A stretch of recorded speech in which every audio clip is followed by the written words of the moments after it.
Halo Soal Mistik, kembali dengan saya Trian Doko di Bermain Jiwa. Di video kali ini saya akan bagikan satu program yang bisa kamu lakukan hari demi hari untuk mengembangkan kemampuan intuisimu, kemampuan psikis. Jadi saya katakan meditasi mistik itu adalah tentang memanfaatkan. Dan bagaimana memanfaatkan itu adalah proses kamu menyeimbangkan kekuatan logikmu, logikamu, dan sekaligus intuisimu. Nah, sekarang bagaimana mengolah intuisi? Saya akan berikan program 7 hari di mana kamu bisa melatih secara sederhana dan mudah mengembangkan kemampuan intuisi. Seperti apa? Simak video ini dan aplikasikan dalam belajar meditasi mistikmu.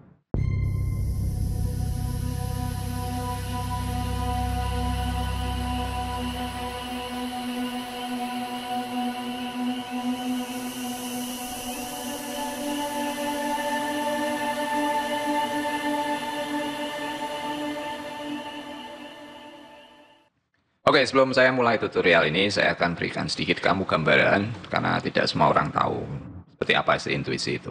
Jadi saya akan berikan kalian gambaran antara insting dan intuisi. Jadi pada dasarnya, bagaimana kemunculan intuisi itu sama dengan insting.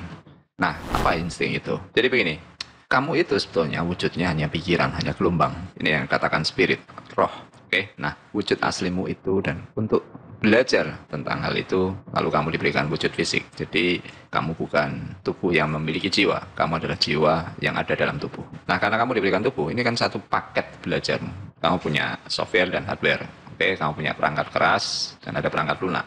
Ada yang wujud, ada yang tidak wujud. Nah, bagaimana kamu melindungi wujudmu itu adalah program awal yang dipasang dengan eksistensimu itu. Jadi pasti naluri pertama itu adalah bagaimana kamu mempertahankan hidup. Jadi insting itu adalah mekanisme secara bawah sadar yang bekerja sebagai bentuk mekanisme perlindungan eksistensimu. Jadi insting adalah alat. Nah, lalu intuisi itu adalah pengembangan lebih lanjut dari insting.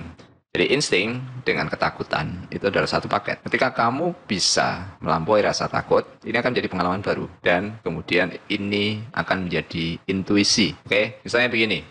Kalau kamu ketemu ular, kamu takut. Otomatis kamu lari atau melindungi dirimu. Tapi ketika kamu memproses ini dengan kesadaranmu, kamu tahu bagaimana menangani ular misalnya, reaksimu akan berbeda. Jadi pada saat yang sama dengan kejadian semacam itu, ketika kamu mengolah sisi ketakutanmu menjadi ditambah pengetahuan, maka ini akan menjadi pengalaman baru dan bagaimana persepsimu merespon itu akan berbeda. Jadi ada kaitan erat pengetahuan dengan pengembangan intuisimu. Jadi ini tidak sulit, hanya kamu memprogram ulang. Jadi pada prinsipnya semua adalah gelombang. Pikiran itu sendiri gelombang dan pikiranmu itu begitu cerdas. Dia terprogram dengan sendirinya meskipun kamu menyadari atau tidak menyadari. Meditasi itu adalah proses kamu menarik kendali sadarmu pada semua aktivitas pikiranmu. Maka yang tadinya sifatnya insting, kamu kembangkan dengan pengetahuanmu, kamu jadi punya kemampuan intuitif. Oke? Jadi ini saya berikan kalian gambaran tentang insting dan intuisi. Kemudian sebelum saya lanjut, kaitan antara meditasi mistik dengan kemampuan psikis atau kemampuan metafisik, atau saya beri istilah di sini adalah intuisi. Jadi saya selalu katakan kalau kamu belajar meditasi mistik ini adalah tentang bagaimana memanfaatkan. Jadi mistik ini adalah mengurai misteri. Dari sisi pandang mistik, Tuhan tidak menakutkan. Tuhan itu penuh misteri. Jadi yang namanya misteri itu kan berarti jawabannya belum kita temukan. Kalau kita ketakutan, ya kita tidak akan berkembang. Karena masalah itu harus kita hadapi dan kita harus punya solusi ke sana. Nah, ini sisi belajar spiritualitas. Semua modal itu sudah diberikan di dalam diri kita, wujudnya pikiran dan pertimbangan dari sisi batin kita. Maka itu kenapa kalau kamu selalu diberikan kondisi takut, kamu didoktrin dengan ketakutan tentang Tuhan, kamu gak akan pernah tahu misterinya. Jadi tujuan dari meditasi mistik itu bukan untuk menguasai kemampuan ini. Tapi kemampuan ini adalah tools atau alat. Kamu mampu mengurai misteri Tuhan yang di luar jangkauan fisik. Jadi ini yang saya katakan keseimbangan antara sisi intuitifmu dan sisi logikamu. Kemudian apa yang saya sampaikan di sini ini adalah pedoman. Jadi kalau pedoman itu bukan serangkaian teknik cara yang harus kamu ikuti secara detail dan tepat, tidak. Ini pedoman. Karena kembali lagi, semua orang sudah diberikan kemampuan intuitif. Dan kemampuan intuitif terkait dengan pengetahuan. Dan pengetahuan ini adalah kekuatan kreatifmu. Bagaimana kamu kemudian menggunakan pedoman ini menyesuaikan dengan kemampuanmu. Dari situ kamu akan menemukan kekuatan yang ada dalam dirimu. Jadi ini yang saya katakan, kalau guru sejati itu kamu terhubung langsung dengan sumber, dengan Tuhan. Dari sana semua misteri ini kamu bisa pahami dari efeknya. Jadi yang saya katakan tentang titik nol itu sudah pasti tidak bisa dijelaskan. Tapi dari efeknya nanti ketika kamu membuktikan sendiri, kamu baru sadar, oh berarti yang saya lewati tadi adalah titik nol. Maka semakin kamu mendekati titik nol, semakin kamu ibaratnya meminimalisir ego, maka pikiran Tuhan akan hadir di sana. Oke, sekarang kita langsung ke program 7 hari, bagaimana mengembangkan kemampuan intuisi untuk mengolah lebih lanjut meditasi mistik ini. Kita mulai dulu dari program hari pertama, oke? Jadi ini program 7 hari, pada intinya nanti kamu bisa ulang lagi, menjadi rutinitas dalam aktivitasmu. Jadi katakanlah kamu meditasi dalam saat tertentu, entah pagi atau sore, tapi kamu dalam aktivitasmu juga kamu melakukan ini. Jadi tidak ada ritual terpisah sebenarnya meditasi pada saat khusus dengan saat kamu aktif. Jadi jangan hanya kamu belajar meditasi, tapi jadilah meditasi itu sendiri. Jadi semua aktivitas dalam hidupmu ini kamu libatkan kesadaran, itu adalah proses kamu belajar meditasi. Nah, seperti apa program hari pertama? Program hari pertama itu kamu belajar mendengarkan. Jadi ini sederhana, pada saat kamu bangun pagi hari, jangan langsung bangun. Kamu rubah sedikit. Kamu biarkan dirimu, tidak usah membuka mata, kamu fokus pada mendengarkan segala sesuatu di lingkunganmu. Oke, lakukan ini berapa saat. Perhatikan di sana apa saja yang terdengar, kemudian nanti kamu bisa buat jurnal. Ini akan berbeda nanti ketika kamu menjadikan ini sebagai rutinitas. Jangkauan penginderaaanmu akan menjadi semakin luas. Jadi pada prinsipnya, saya bagikan sebetulnya lebih pada fase-fase meditasi. Saya tidak memberikan kalian cara atau teknik meditasi saya, tapi saya berikan fase. Sederhananya, fase yang saya bagikan di meditasi mistik itu kan ada fase meditatif, fase titik nol, kemudian fase kontemplatif. Nah, ini sama dengan proses perjalanan hari demi harimu. Jadi katakanlah hari sebelumnya itu fase meditatif, kamu tidur itu fase titik nolnya, dan ketika kamu bangun awal itu adalah fase kontemplatifnya. Jadi tanpa kamu duduk diam, sebenarnya kamu memproses ini fasenya. Jadi ini kenapa pada saat awal kamu bangun, kamu manfaatkan untuk melatih sensitivitas pendengaranmu. 5-10 menit sudah cukup. Jadi ini akan sangat-sangat membantu nanti kamu memproses kemampuan intuisimu. Oke, sekarang kita masuk ke program hari kedua. Jadi hari kedua kamu membuat jurnal atau semacam proses mengingat. Ketika kamu dalam kondisi perbatasan. Apa sih kondisi perbatasan? Jadi ini terkait dengan fase titik nol. Ketika kamu hidup, dalam aktivitas hidup ada berapa kondisi? Kamu terjaga atau tertidur pulas. Fase di antara kamu tertidur pulas dan terjaga itu ada kondisi bermimpi. Oke? Nah, titik nol itu yang bukan ketika kondisi tersebut. Kamu tidak terjaga sepenuhnya, kamu tidak pula bermimpi, dan kamu juga tidak tertidur pulas. Nah, ini yang saya katakan garis perbatasan.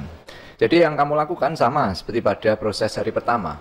Kalau kamu tadi berusaha mendengarkan di proses hari pertama, di hari kedua kamu hanya berusaha untuk menampilkan apa yang muncul dari memorimu setelah kamu bangun saat-saat awal. Jadi pada saat itu biasanya akan muncul beberapa memori acak. Ikuti saja, tidak perlu dianalisa dan sebagainya. Kamu buat catatan tentang hal ini. Jadi Carl Jung itu membuat teori tentang archetype. Nah, biasanya memori yang muncul dari alam mimpi kalian itu adalah beberapa karakter archetype kalian. Jadi kalian mungkin mendapat pesan dari sana. Karena tidur itu adalah pemrosesan di alam bawah sadar kalian. Jadi dengan kalian membiasakan diri mengingat perbatasan ini antara sadar dan tidak sadar, kalian akan membuat kesadaran kalian mampu sedikit lebih baik nanti untuk tetap berada dalam kondisi meskipun kalian tertidur sekalipun. Nah, beberapa kasus yang unik itu semakin kalian terbiasa, ada beberapa hal yang mungkin bisa menjadi semacam ide. Nah, ini karakter mereka yang punya intuisi lewat mimpi. Ada beberapa orang seperti ilmuwan terkenal itu juga mendapatkan pemecahan masalah ketika mereka setelah bangun tidur. Jadi apa yang dipikirkan itu sebenarnya diproses dalam alam bawah sadar. Jadi manfaat dari ini nanti kalian bisa menemukan banyak ide atau apa yang beri petunjuk kalian. Nah, ini nanti terkait dengan kontrak jiwa juga. Oke ya, jadi program hari kedua adalah membuat jurnal di kondisi perbatasan antara sadar dan tidak sadar. Kemudian program hari ketiga adalah melatih sensitivitas atau mencoba melatih kepekaan rasa. Jadi yang perlu kalian latih ini sebenarnya seperti yang beberapa teman sering berbagi pengalamannya. Waktu meditasi merasa ada getaran di tubuhnya, kemudian merasa ada sesuatu di batinnya.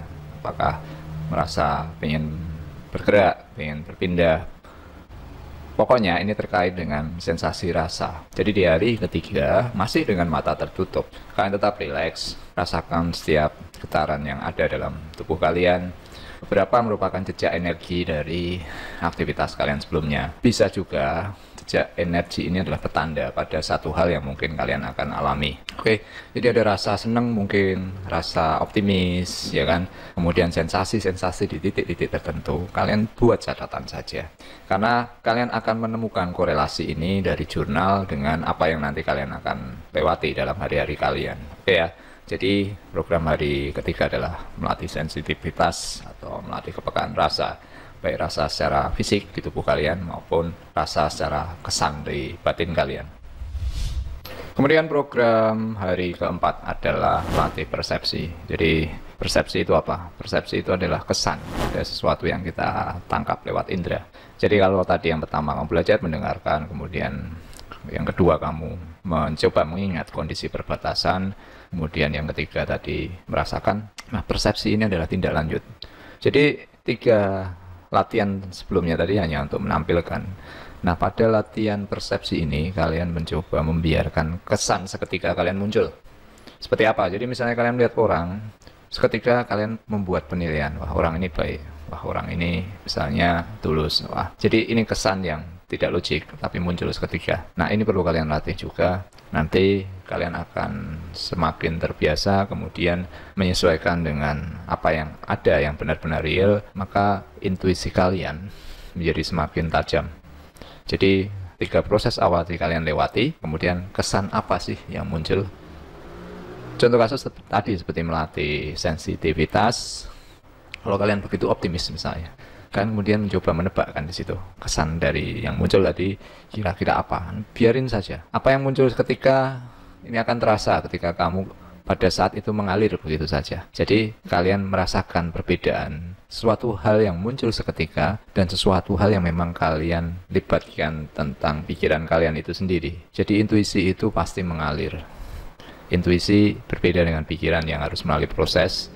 Maka kerja seperti insting, firasat, naluri itu hampir tidak terasa. Oke ya, jadi ini melatih tentang persepsi atau kesan kalian. Kemudian kita masuk ke program hari kelima. Jadi di hari kelima ini kalian melatih mengkoneksikan mind, body, and soul, pikiran, tubuh, dan jiwa kalian. Pada awalnya mungkin terasa agak sulit, ya kan? Tapi seiring kalian berproses membiasakan, meditasi ini menjadi bagian rutinitas kalian. Jadi saya beri definisi meditasi itu lebih pada kondisi, mencapai kondisi, bukan pada cara ritual. Jadi kalau kita bicara tentang cara meditasi, ritual, bisa banyak macamnya. Yang ingin saya sampaikan ke kalian adalah tentang kondisi meditatif, kondisi mengalir, kondisi selaras antara pikiran, tubuh, dan jiwa kalian. Bagaimana caranya?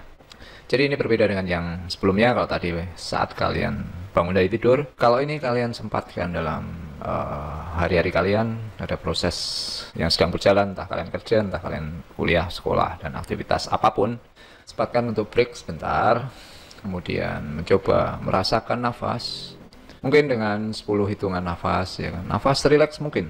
Kalian hitung 1, kemudian keluar 2, kemudian yang kedua, ketiga, sebentar saja, nggak perlu lama. Lalu ini kalian melatih visualisasi.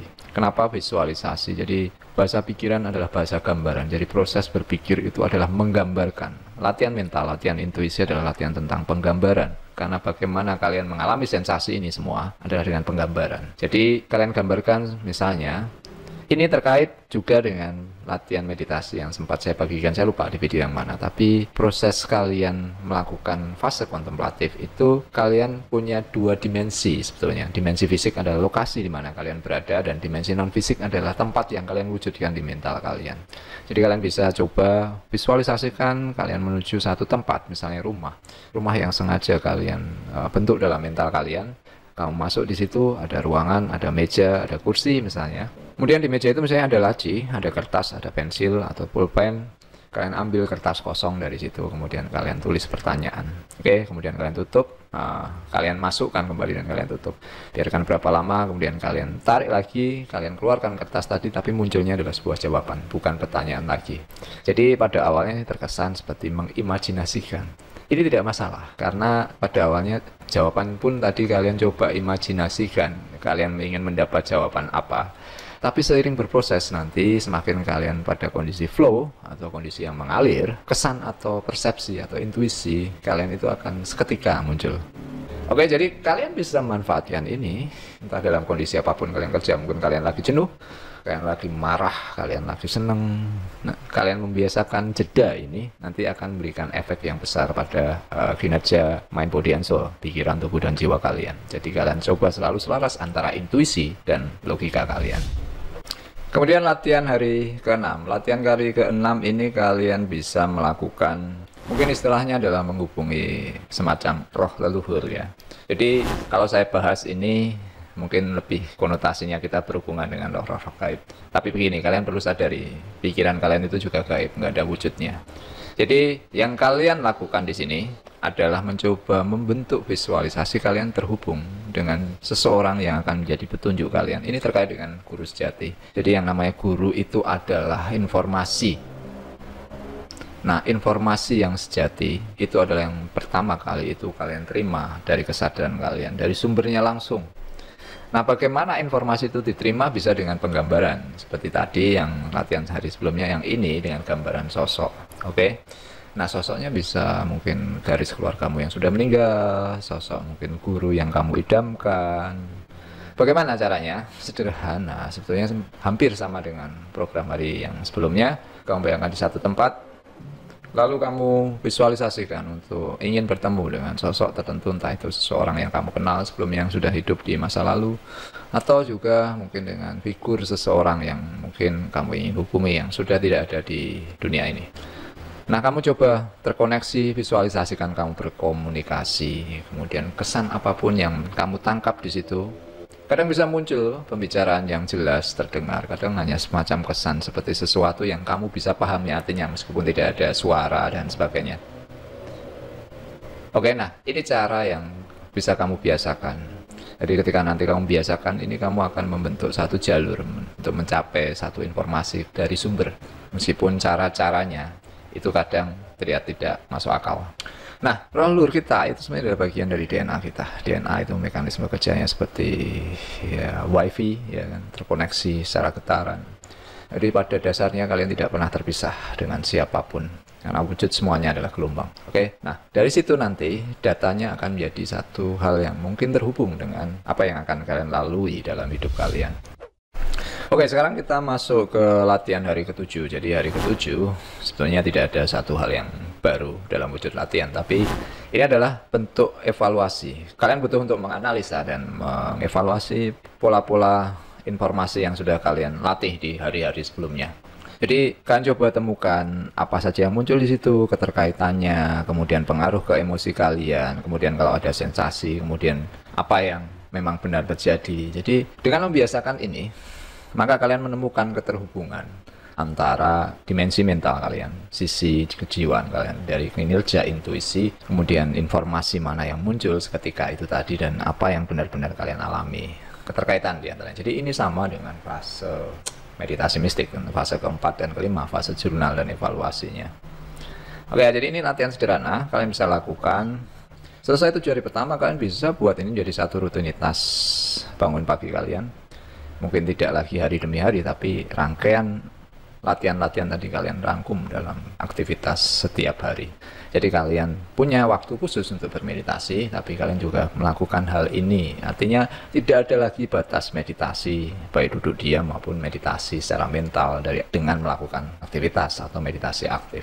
Oke, jadi semua kinerja pikiran kita itu dari keterbiasaan, karena pikiran kita adalah program tanpa batas. Jadi ketika kalian membiasakan ini menjadi satu program, bagian dari hidup kalian, maka level kesadaran kalian itu akan menjadi semakin seimbang antara intuisi dan logika. Oke, semoga video ini membantu kamu belajar meditasi mistik.